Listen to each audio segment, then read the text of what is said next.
യുവ എഴുത്തുകാരി ആദ്യ റെജിയുടെ 6ാമത്തെ പുസ്തകം ദ ഡെവിൾസ് റൈസ് പ്രകാശനം ചെയ്തു. എറണാകുളം പ്രസ് ക്ലബ്ബിൽ നടന്ന ചടങ്ങിൽ വെച്ചാണ് പുസ്തകത്തിന്റെ പ്രകാശനം നടത്തിയത്.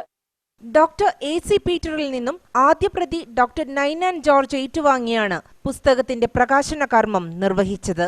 K Viswanathan, doctor G S. Venu, Reji M J, Jyothi Reji തുടങ്ങിയവർ പങ്കെടുത്തു. പാഷൻ എങ്ങനെ മനസ്സിലാക്കിയത്? പെർസിസ്റ്റൻസ്, വളരെ വലിയൊരു നിഷ്ഠ അല്ലെങ്കിൽ ശ്രദ്ധ. ഇത്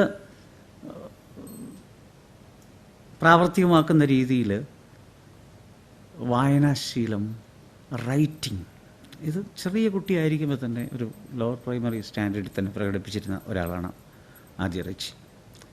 അത് ഓൺ ലൈഫ് സ്കില്ല് വെളിക്കൊണ്ടെന്നുള്ള മറ്റാരുടെയും അധ്യാപകരുടെയോ അല്ലെങ്കിൽ മാതാപിതാക്കളുടെയോ മറ്റാരുടെയും പ്രൊമോഷൻസ് ഉണ്ടായിരുന്നെങ്കിൽ പോലും അവരുടെ അഭിപ്രായത്തിനൊന്നും വഴങ്ങാതെ തന്നെ സ്വന്തം സോളിനെ തിരിച്ചറിഞ്ഞൊരു കുഞ്ഞാണിത്.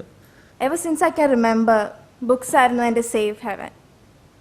ബുക്സ് ആയിരുന്നു എൻ്റെ എല്ലാം, honestly. It was an escape, but not anymore. So, I remember reading on my couch on the summer of 2019, and a plot struck my mind. I tried not to think about it furthermore, but when you try not to do up something, the urge becomes irresistible, right? So ഞാൻ ആ ഫ്ലോയിൽ അങ്ങ് പോയി, creating up all the imaginary scenarios in my head.